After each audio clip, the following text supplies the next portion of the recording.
오늘 말씀은 창세기 22장 1절부터 14절까지 말씀 함께 합독하겠습니다. 이런 일이 있는지 얼마 뒤에 하나님이 아브라함을 시험해 보시려고 그를 부르셨다. 아브라함아 하고 부르시니 아브라함은 예 여기에 있습니다 하고 대답하였다. 하나님이 말씀하셨다. 너희 아들 내가 사랑하는 외아들 이삭을 데리고 모리아 땅으로 가거라. 내가 너에게 일러주는 산에서 그를 번제물로 바쳐라. 아브라함이 다음날 일찍 일어나서 나귀의 등에 안장을 얹었다. 그는 그 종과 아들 이삭에게도 길을 떠날 준비를 시켰다. 번제에 쓸 장작을 다 쪼개어 가지고서 그는 하나님이 그에게 말씀하신 그곳으로 길을 떠났다. 사흘 만에 아브라함은 고개를 들어서 멀리 그곳을 바라볼 수 있었다. 그는 자기 종들에게 말하였다. 내가 이 아이와 저리로 가서 예배를 드리고 너희에게로 함께 돌아올 터이니 그동안 너희는 나귀와 함께 여기서 기다리고 있거라. 아브라함은 번제에 쓸 장작을 아들 이삭에게 치우고 자신은 불과 칼을 챙긴 다음에 두 사람은 함께 걸었다. 이삭이 그의 아버지 아브라함에게 말하였다. 그가 아버지 하고 부르자 아브라함이 애와 애 그러느냐 하고 대답하였다. 불과 장작은 여기 있습니다마는 번제로 바칠 어린 양은 어디에 있습니까? 아브라함이 대답하였다. 애야 번제로 바칠 어린 양은 하나님이 손수 마련해 주실 것이다. 두 사람이 함께 걸었다. 그들이 하나님의 말씀하신 그곳에 이르러서 아브라함 거기에 제단을 쌓고 제단 위에 장작을 벌려놓았다. 그런 다음에 제 자식 이삭을 묶어서 장작 제단 올려놓았다. 그는 손에 칼을 들고서 아들을 잡으려고 하였다. 그때 주님의 천사가 하늘에서 아브라함아 아브라함아 하고 그를 불렀다. 아브라함이 대답하였다. 예 여기 있습니다. 천사가 말하였다. 그 아이에게 손을 대지 말아라. 그 아이에게 아무 일도 하지 말아라. 내가 너희 아들 너희 외아들까지도 나에게 아끼지 아니하니 내가 하나님을 두려워하는 줄을 내가 이제 알았다. 아브라함이 고개를 들고 살펴보니 숲풀 속에 순양 한 마리가 있는데 그 뿔이 숲풀에 걸려 있었다. 가서 그 순양을 잡아다가 아들 대신에 그것으로 번제를 드렸다. 이런 일이 있었으므로 아브라함이 그곳 이름을 여호와의 일이라고 하였다. 오늘까지도 사람들은 주님의 산에서 준비될 것이다 말을 한다. 아멘. 오늘 한 남자가 자기 아들이 놀고 있는 모습을 물끄러미 이렇게 바라보고 있었어요. 근데 평상시는 잘 몰랐는데 그날 보니까 아들이 가지고 놀고 있는 장난감이요. 팔은 한쪽이 끊어져 있고요. 색도 스티커도 다 떨어지고 색이 발해 있는 거예요. 그래서 남자는 반성을 했습니다. 내가 아들 잘하는데 얼마나 관심이 없었으면 아들이 좋아하는 장난감 상태도 모르고 살았나 싶어서 회개를 하고 그 다음날 퇴근하는 길에 한 번도 안 들리던 장난감 가게에 들려가지고 직원한테 요즘 유행하는 캐릭터가 뭐냐 물어봐서 비싼 장난감을 하나 샀습니다. 그리고 꽁꽁 숨겨서 와가지고 아들한테 놀고 있는 장난감을 가르치면서 그거 아빠 줘. 그러니까 아이가 그걸 손에 콕 쥐고 망설이고 안 주는 거예요. 왜 그럴까요? 아빠가 이거 버려볼까 봐. 그쵸? 다시는 내 손에 안 돌아올까 봐. 여러분 우리 신앙도 마찬가지인 것 같아요. 우리가 손이 아프도록 확 쥐고 있는 거 있잖아요. 하나님은 우리에게 항상 좋은 걸 주시기를 원하시는데 우리가 이거 잡고 있는 그것 때문에 하나님이 예비하신 그 좋은 것을 받지 못할 때가 있죠. 그래서 우리는 살아가면서 이런 질문을 종종 스스로에게 던져볼 필요가 있어요.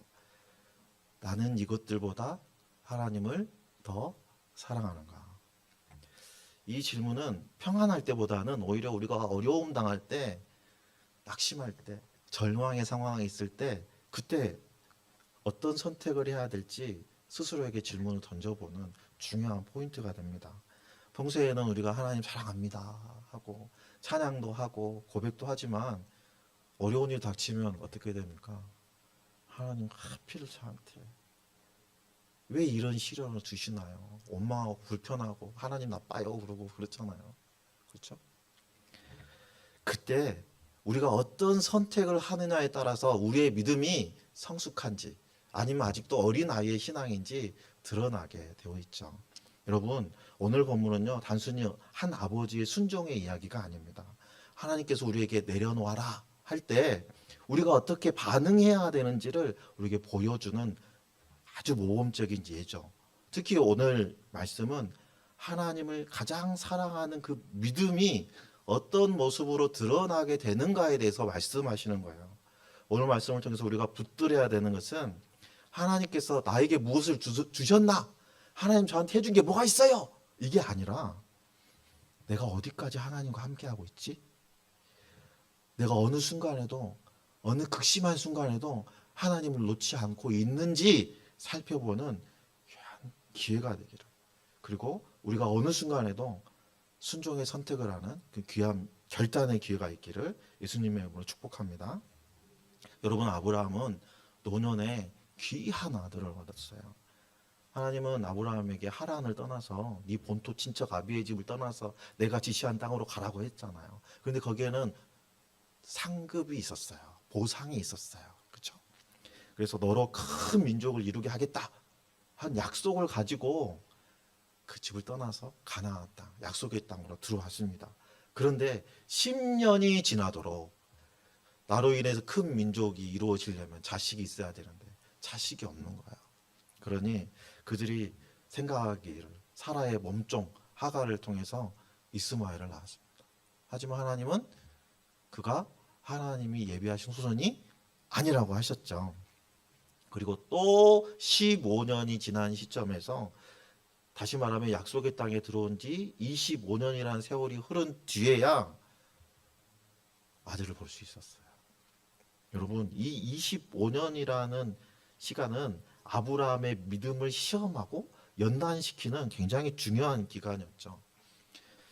아브라함은 하갈과 이스마엘을 내보내고 아비멜렉과 브엘세바에서 언약을 세우고 블레셋 땅에서 다소 편안한 삶을 누릴 수 있게 되었을 때 하나님께서 아브라함을 시험하세요. 그런데 그 시험은요, 아브라함이 평소에는 상상도 할 수 없었던 일이었죠. 2절을 다시 보면 너의 아들, 내가 사랑하는 외아들 이삭을 데리고 모리아 땅으로 가거라. 내가 너에게 일러주는 산에서 그를 번제물로 바쳐라. 여러분, 이 말씀을 원어로 보면요, 너의 아들, 너의 독자, 내가 사랑하는 이 이삭 이렇게 기록되어 있어요. 그래서 점층적으로 점점 강조 형식으로 기록되어 있어서 이 이삭이 아브라함에게 얼마나 중요하고 소중하고 사랑스러운 존재인가를 그 문법적인 형태로 강조하고 있죠. 그런데 그걸 너무나 잘 아시는 하나님께서 왜 독자 이삭을 번제로 바치라고 하시는 걸까요?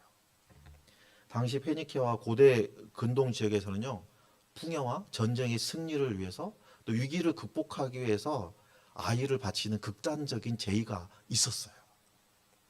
아브라함이 살던 시대에 사람을 바치는 인신 제사의 모습이 낯선 것이 아니라 아브라함도 이미 알고 있는 제사의 방식이라는 거예요. 그렇다면 하나님께서는 다른 이교 종교들처럼 정말 인신 제사를 받기를 원하신 걸까요?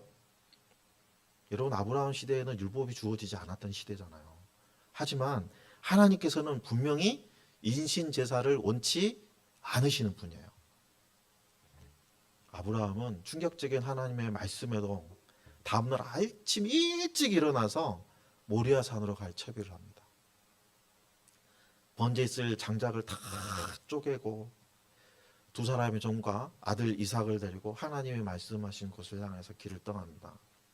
아브라함이 가고 있는 이 모리아 산은요, 오르난의 타작마당이 있었던 곳이고 솔로몬 시대에는 성전의 부지가 되는 곳이에요. 그러니까 브엘사바에서부터 이곳까지 오려면 3일 길은 걸어야 되는 거예요. 그런데 아브라함이 이 모리아산까지 올 때는요, 내리막길이 아니라요, 오르막길을 올라와야 됩니다. 산악지역 구릉지대로 올라와야 돼요. 그러다 보니까 밤에는 그 산악지역의 냉기, 그렇죠? 그 낮에는 짐승과 도적대의 위험을 감수하고 올라가야 되는 거예요. 여러분 요즘처럼 차 타고 움직이는 시대가 아니잖아요. 그죠? 3일 동안 따박따박 걸으면서 아브라함 무슨 생각을 했을까요? 자신 목숨보다 더 소중한 독자 이삭을 번제로 드리라는 하나님의 말씀을 되뇌며 그 말씀에 순종하면서 모리아 산으로 가고는 있지만 아브라함의 마음은 결코 편하지는 않았을 것입니다. 그런데 아브라함이 이렇게 가고 있는 그 모습에는 아브라함이 반드시 내가 하나님의 말씀에 순종하겠다는 의지의 결단의 모습들이 담겨 있어요. 여러분, 부엘세바에서 모리아산까지 그 오르막길을 가려면 짐을 가볍게 해야 될까요? 무겁게 해야 될까요? 가볍게 해야 되겠죠. 그렇죠? 혹시 모르는 도적대나 이런 급습을 위해서도 짐을 가볍게 하는 게 굉장히 중요합니다. 그런데도 아브라함은 번제에 쓸 장작을 부엘세바에서 다 쪼개가지고 그걸 짐으로 지고 가요. 여러분, 번제에 쓸 장작이면 한두 개겠습니까? 우리 옛날에 지던 그 시골 지게에 한가득 되지는 않겠습니까? 최소한. 근데 그 무거운 걸 지고 가고 있단 말이에요. 여러분, 예루살렘은 산악지대예요. 나무가 있어요, 없어요? 있어요. 그 가서도 충분히 번제에 쓸 나무를 구할 수 있어요. 하지만 번제에 쓸 나무를 미리 준비합니다. 번제에 쓸 나무를 쪼개면서 아브라함은 무슨 생각을 했겠어요?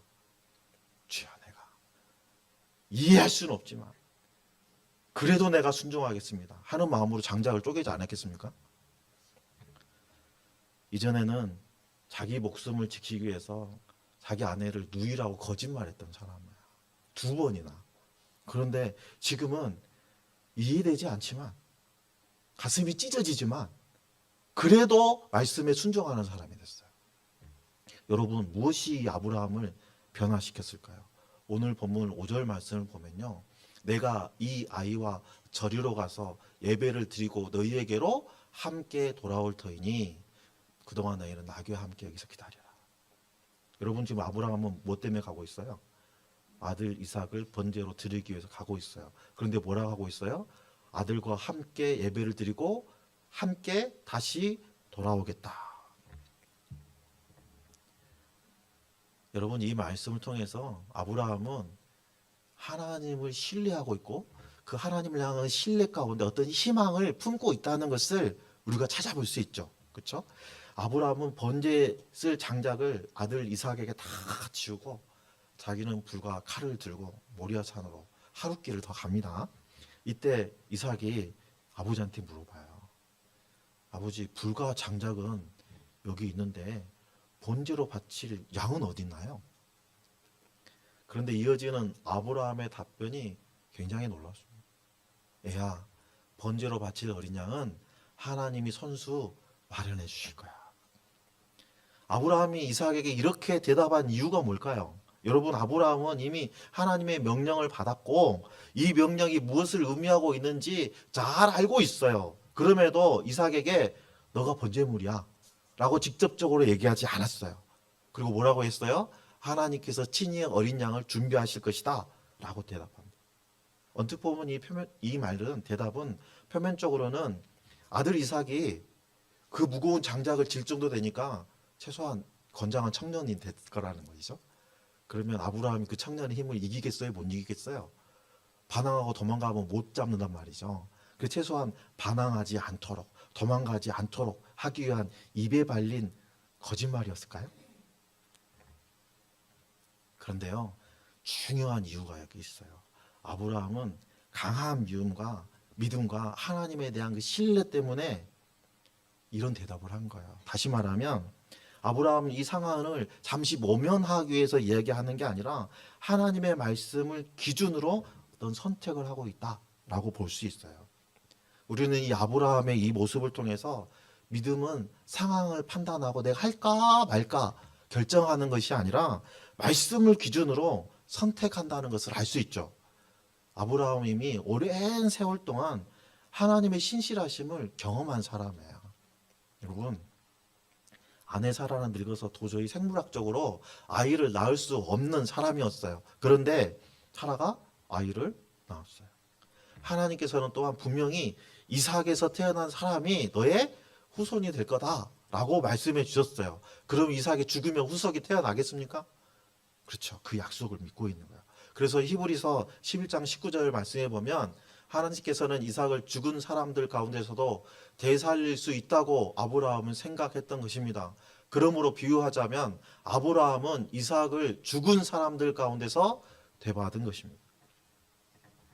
아브라함은 이러한 믿음을 가지고 있었기 때문에 하나님께서 이 상황을 반드시 해결해 주실 것이고, 이삭이 설사 죽는다 할지라도 이삭을 죽은 자 가운데서 다시 살게 해주시든 아니면 다른 재물을 주시든 하나님이 역사하실 것이다 하는 믿음을 가지고 있었다는 거예요. 그 믿음을, 그 신앙의 고백을 하나님께서 친히 양을 준비하시리라 하고 대답한 거예요. 아브라함은 단지 이삭이 도망가지 못하도록 진정시키기 위해서 입에 발린 거짓말이 한 게 아니라 그동안 쌓여있던 그 신뢰를 바탕으로 한 믿음의 신앙 고백이 이 말에 담겨 있던 거예요. 그리고 마침내 번제를 드릴 곳에 도착했습니다. 아브라함은 제단을 쌓고 위에 장작을 벌려놓고 아들 이삭을 결박해서 그 아들을 장작 위에 올려놓습니다. 그리고 손에 칼을 들어서 아들을 잡으려고 했어요. 손을 쫙 들으니까 하늘에서 소리가 납니다. 뭐라고 해요? 아브라함아, 아브라함아, 이렇게 하셨겠어요? 지금 급한데? 아브라함아, 아브라함아, 이렇게 하셨겠죠? 손을 멈추게 했어요. 그리고 아브라함께 천사가 이렇게 얘기합니다. 그 아이에게 손대지 말아라. 그 아이에게 아무 일도 하지 말아라. 내가 너의 외아들까지도 나에게 아끼지 아니하니 내가 하나님을 두려워하는 줄을 내가 이제 알았다. 여기서 내 아들, 너의 외아들까지도 나에게 아끼지 아니하니, 이 말은요, 다시 말하면 너가 가장 사랑하는 것도 아끼지 아니하고 하나님께 드렸다. 하나님을 가장 사랑한다는 것을 너가 보여주었다, 증명했다 라는 말이고요. 내가 이제 알았다 라는 이 말은 내가 진심으로 하나님을 경외한다는 것을 네가 증명했다 라는 말이에요. 뭘로 증명했어요? 행동으로 증명했어요. 여러분, 하나님께서는 아브라함을 모르시는 분이 아니에요. 하나님은 중심을 보시는 분이시잖아요. 그러니까 아브라함의 진심을 다 알고 계시는 분이란 말이죠. 하나님께서는 아브라함이 여호와를 믿으니 그의 믿음을 의로 여기셨다라고 이미 그의 의를 평가하신 분이에요. 그럼에도 오늘 시험을 하신 이유는 행동으로 드러난 그 순종을 통해서 그 믿음이 진짜야, 이 믿음이 너희들이 본받을 믿음이야 하고 세상에 드러내 보여주시는 거예요. 하나님은 아브라함이 하나님보다 더 사랑하는 그 무엇이 있는지 확인했고요. 누가 보더라도 정말 이 세상에서 그 무엇보다 더 사랑하는 아들 독자를 하나님께 드림으로 인해서 아들 이삭이 아브라함에게 우상이 되지 않았다라는 것을 보여주고 있는 거예요. 여러분, 아브라함에게 이삭은 단순한 아들 한 명이 아니잖아요. 여러분, 100세에 얻은 기적의 아들이라니까요. 하나님께서 이 아브라함의 그 아들을 향한 사랑이 얼마나 극진한지 다 알고 있을 정도예요. 여러분, 이삭은 약속의 후손입니다. 그래서 이삭은 아브라함에게 있어서는 큰 기쁨이기도 하고 장차 이 아브라함 가문의 미래의 모습이기도 하죠. 희망입니다. 희망. 그래서 아브라함이 이삭을 하나님보다 더 사랑했다면 이삭이 우상이 되는 거죠. 하나님은 아브라함의 믿음을 드러내시기 위해서 시험하셨어요. 아브라함의 목숨과 같이 아끼는 그 소중한 아들도 하나님께 드릴 수 있는지를 보셨습니다. 아브라함의 이러한 행동, 사랑하는 아들까지도 하나님께 드릴 수 있다는 이 행동은 진심으로 하나님을 경외하고 있다는 것을 보여주는 것이죠. 여러분, 만약에 제가 급하게 수술을 해야 되는 상황에 이르렀다고 봐요. 진짜 그렇다는 게 아니고요. 예를 들어서요. 근데 제가 이제 저를 진료하시는 의사 선생님이 세계에서 알아주는 명의이신 거예요. 그래서 이분이 저랑 얘기를 하시더니 수술해도 충분히 치료할 수 있다. 수술하자. 그랬으니까 저도 교수님의 말씀을 듣고 의사 선생님의 말씀을 믿고 제가 수술하겠습니다. 다 결정을 했어요. 그리고 이제 당장 수술하는 날이 됐어요. 수술하는 날 아시죠? 차가운 베드에 옷 벗고 이렇게 차가운 거 입고 달달달 추우면 떨면서 들어가잖아요. 정작 수술할 때가 되니까 제가 거부하는 거예요. 저 무서워서 도저히 못할 것 같아요. 수술을 거부합니다. 그러면 내가 전날 내가 의사 선생님을 정말로 신뢰합니다 라고 말했던 이 말은 진실인가요? 거짓인가요? 거짓이죠. 맞아요.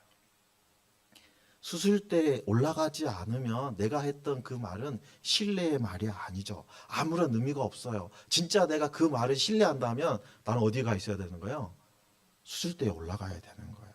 내 몸을 맡겨드려야 되는 거예요. 여러분, 아브라함의 믿음도 마찬가지예요. 말로만 한 게 아니고 자신의 삶을 하나님께 맡겨드린 거예요. 여러분, 이삭은 아브라함에게 있어서 자기의 생명이고 인생의 모든 것이었어요. 그런데 그 모든 것을 하나님께 드리고 있는 거예요.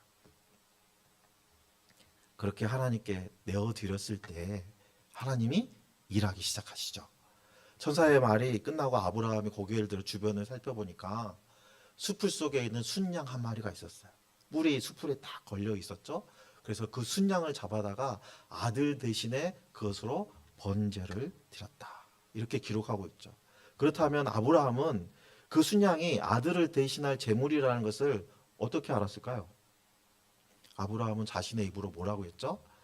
번제로 바칠 어린 양은 하나님께서 손수 마련하여 주실 것이다. 자신의 입으로 얘기했잖아요. 그 말처럼 하나님께서 준비하셨을 것이라는 신뢰, 그 믿음이 있었다는 거예요. 그리고 실제로 준비된 그 양을 보고 믿음으로 행동한 거예요. 특히 천사가 시험이 끝났다고 말을 분명하게 해주었잖아요. 이제 그러니까 아들을 대체할 제물이 필요하잖아요. 그런데 숲풀에 걸려있는 그 양을 보는 순간 이거 하나님께서 준비한 양이구나 라고 확신할 수 있었다는 거예요. 하나님께 순종하며 나아갈 때 우리는 미리 우리가 전혀 알 수 없는 크고 비밀한 방법으로 하나님께서 여호와 이레로 준비해 주시는 것을 우리가 경험할 수 있죠. 여기서 이레라는 이 원어는요, 보다 라는 어근에서 유래해요. 그러니까 여호와 이레는요, 하나님이 보신다, 하나님께서 나타내신다 라는 의미예요. 그런데 왜 우리 한국어 성경에는 하나님께서 준비하시리라 라는 말로 번역하고 있을까요? 히브리어의 보다, 이 라는요, 단순히 시각적으로 이렇게 바라보는 것, 이걸 의미하는 게 아니에요. 살피고 돌보고 책임지고 채워주고 하는 복합적인 케어를 의미합니다. 따라서 한국어 성경이 이레를 여호와께서 준비하시리라 라고 번역하는 것은 여호와께서 공급하시리라 하는 의미로 기록한 거예요. 따라서 여러분이 여호와 이레라는 이 단어를 읽으실 때 단순히 하나님께서 준비하신다 라는 뜻으로만 생각하지 마시고 하나님께서 미리 다 살펴보시고 미리 채워주신다 라는 의미로, 아브라함의 아름다운 신앙 고백의 의미로, 여호와 이레라는 하나님의 귀한 성품을 드러내는 이름으로 여러분들이 인식하면 좋겠습니다. 그런데 오늘 본문 보다 보면 한 가지 의문이 생깁니다. 아까도 얘기했지만 전지전능하신 하나님께서는 미리 다 보시고 인간의 중심도 다 아시는 분이에요. 그런데 그 하나님께서 이삭을 번제로 드리라고 하시는데 하나님께서 아브라함을 이렇게까지 시험하셔야 했을까요? 하나님께서 아브라함을 이렇게 시험하신 이유는 크게 한 3가지 정도로 우리가 구분해 볼 수 있어요. 첫 번째는 아브라함 자신을 위한 시험이에요. 사실 여러분은 여러분 스스로를 잘 안다고 자신하십니까? 나도 나를 잘 몰라요. 그렇죠? 아브라함 자신도 자신의 믿음을 100% 확신할 수 있었을까요? 그러나 이 시험을 통해서 정말 자신이 하나님을 그 무엇보다 사랑하는지 점검할 수 있었을 거예요. 내가 정말 이삭보다 하나님을 더 사랑하는가? 하는 이 질문을 통해서 자신의 믿음의 현재 주소를 확인하고 그리고 이전보다 믿음이 더 깊어졌을 것입니다. 여러분 성경에 기록된 믿음의 선진들은요, 고난을 통해서 자기 신앙의 현주소를 확인하고 성장할 수 있었죠. 우리도 마찬가지예요. 우리도 어떤 어려움이 닥쳐왔을 때 낙심하지 말고 삶 속에서 내 자신을 점검하는 기회, 우리의 믿음이 성장하는 기회로 삼아야 합니다. 여러분 바둑에서 보면 가장 중요한 거를 복기라고 그래요. 조은영 구단이 이런 얘기를 했다고 TV에서 얘기하더군요. 승리한 대국의 복귀는 이기는 습관을 만들어주고 패배한 대국의 복귀는 이길 준비를 하게 한다. 우리의 삶도 복귀가 필요해요. 일과를 마치고 오늘 나는 하나님보다 더 사랑한 게 무엇이 있었나? 점검해 보는 거예요. 선택의 순간순간마다 이 결정이 정말 하나님을 더 사랑하는 선택인가? 질문해 보는 거예요. 이러한 점검과 삶의 복귀가 우리가 쌓여갈 때 우리의 믿음이 점점 성장하게 되는 것입니다. 하나님께서 아브라함을 시험한 이유 두 번째는 세상과 후손들에게 증거가 되기 위함이에요. 하나님께서는 이 사건을 단지 아브라함 개인의 사건으로 끝내지 않으시고 역사에 기록하셨어요. 그래서 아브라함의 믿음은 모든 성도들에게 믿음의 기준이 되었죠. 또한 여호와 이레라는 이름처럼 하나님께서 친히 대속하는 어린 양을 준비해 주신다는 사실을 통해서 구원의 원형을 온 세상에 보여주셨어요.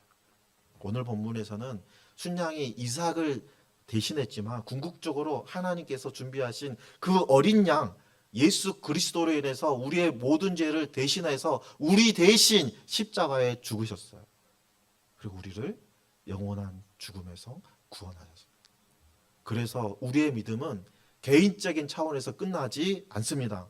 우리의 선택은 반드시 누군가에게 영향을 끼치게 되어 있어요. 그래서 우리는 우리의 자녀와 가족과 나를 아는 지인들에게 나의 믿음이 말로만이 아니라 삶의 선택으로 드러나는 것을 보여주어야 돼요. 여러분 사람은 결국 보고 배운 대로 살아가게 되어 있어요. 또한 직장과 일상에서도 손해를 감수하더라도 정직과 신앙의 기준을 지켜가야 합니다. 여러분 하나님의 뜻에 순종하면 이익을 봅니까? 손해를 봅니까? 우리 동화책의 기준으로 보면 권선징악의 기준으로 보면 우리가 하나님의 말씀에 순종하면 형통해야 되잖아요. 손해보는 게 없어야 되잖아요. 근데 세상이 어떻습니까? 하나님의 말씀에 순종하면 바보가 돼요. 손해보잖아요. 그런데 여러분 나의 그 손해보는 선택 하나가 누군가의 믿음에 영향을 줄 수 있다면 그 정도의 손해는 기쁨으로 감수할 수 있는 거 아니겠습니까? 아브라함이 시험받은 세 번째 이유는요, 하나님과의 관계를 더 깊게 하기 위한 시험이었어요. 여러분 하나님의 시험은요 징계가 아닙니다. 우리 성도들이 받는 시험은요 징계가 아니고 하나님과 더 가까이 가게 하기 위한 과정이에요. 하나님은 아브라함을 사랑하셨어요. 정말 사랑하셨습니다. 그 사랑을 가장 강렬한 형태로 시험에 나타내 보신 거예요.